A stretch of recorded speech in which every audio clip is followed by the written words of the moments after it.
Hello friends, Lakshmi কিচেনে সবাইকে welcome জানাই।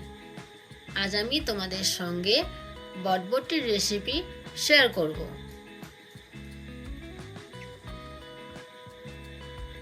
তোমরা ভিডিওটি না টেনে প্রথম থেকে শেষ অবধি দেখতে থাকো।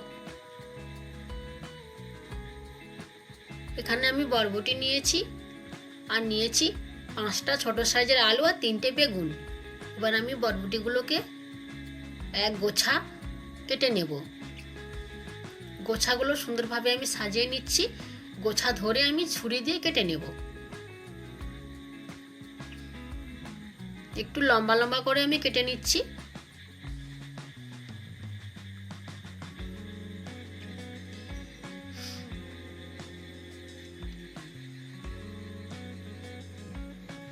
সমস্ত বরবটিগুলো আমি কেটে নিয়েছি একটু লম্বা লম্বা করে।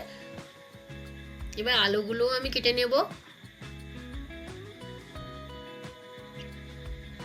এই রেসিপি খেতে কিন্তু খুবই দুর্দান্ত হয়, টেস্টি হয়। এই রেসিপি ভাত, রুটি, পরোটা সব কিছুর সঙ্গে তোমরা খেতে পারবে।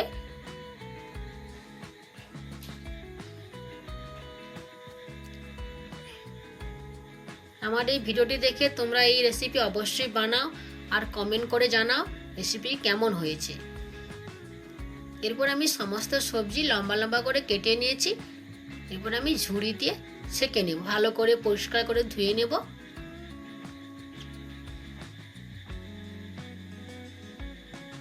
ঝুড়ির মধ্যে দিয়ে আমি জলগুলো ভালো করে ঝরিয়ে নেব। এরপর কড়াইতে দিয়ে দেব তেল।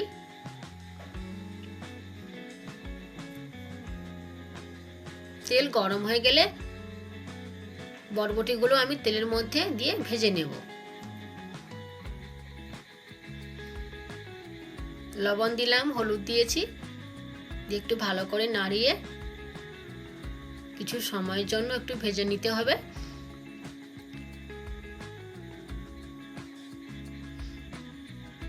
আমার প্রত্যেকটি স্টেপ জানতে হলে অবশ্যই তোমাদের ভিডিওটি না টেনে প্রথম থেকে শেষ অবধি দেখতে হবে।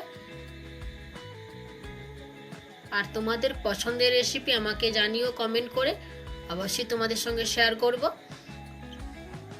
গ্যাসের ফ্লেম কমিয়ে দিয়ে একটু ভালো করে নাড়িয়ে কিছু সময়ের জন্য কষিয়ে নেব।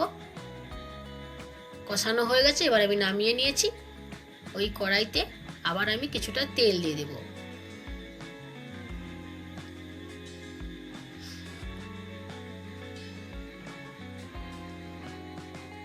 এরপর আমি কয়েকটা বড়ি ভেজে নেব ওই তেলের মধ্যে।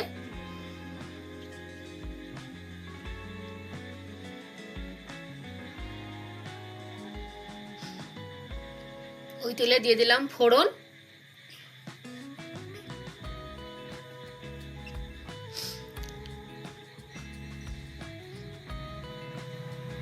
ফোড়ন লাল হয়ে যাবার পর দিয়ে দিলাম তেজপাতা। এরপর দিয়ে দিলাম আদা কাঁচা লঙ্কার বাটা।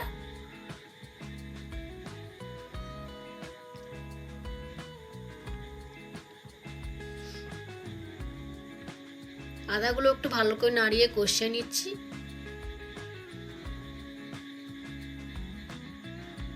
এরপর দিয়ে দেব কয়েকটা টমেটো কুচি।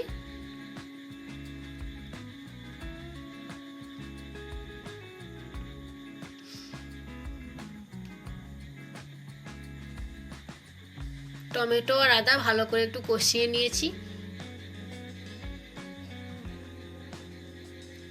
এরপর দিয়ে দিলাম পোস্ত আর বাদাম বাটা।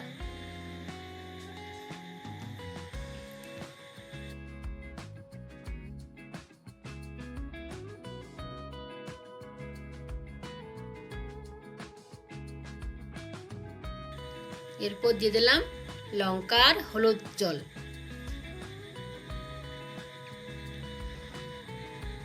তারপর জিরে আর ধনে গুঁড়ো দিয়ে একটু ভালো করে নাড়িয়ে নিচ্ছি।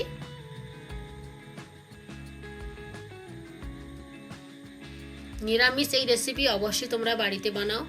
এই রেসিপি সবার ভালো লাগবে খেতে। একটু শুকনো করে রান্না করতে হবে।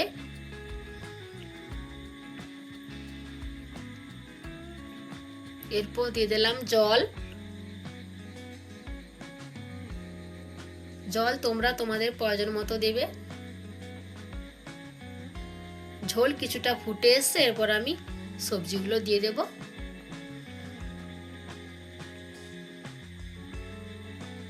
সবজিগুলো আমি ভালোভাবে কষিয়ে নিয়েছি আগে, তার জন্য রান্না করতে বেশি সময় লাগবে না। এরপর আমি কিছু সময়ের জন্য ঢাকনা দিয়ে দেব।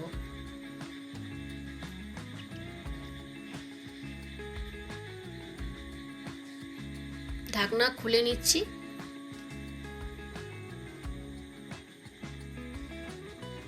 আলু আর কড়িগুলো খুব সুন্দরভাবে সেদ্ধ হয়ে গেছে। এরপর আমি সবার শেষে দিয়ে দেব বড়ি।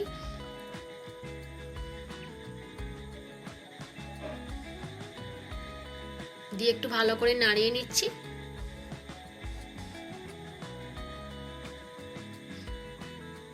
এরপর আমি দিয়ে দেব প্রয়োজন মতো লবণ। সবার শেষে দেব ঘি। ঘি দিলে কিন্তু যে কোনো রেসিপি ফ্লেভার কিন্তু খুব সুন্দর আসে, টেস্টও ভালো হয়। তোমরা ঘি দিয়ে অবশ্যই রান্না করার চেষ্টা করো। ঘি দিয়ে একটু নাড়িয়ে নিচ্ছি, ভালো করে একটু মিশিয়ে নিচ্ছি সবজিগুলোর সঙ্গে। এরপর দিয়ে দেব গরম মশলা। গরম মশলা দিয়ে আমি বরবটির রেসিপি নামিয়ে নেব।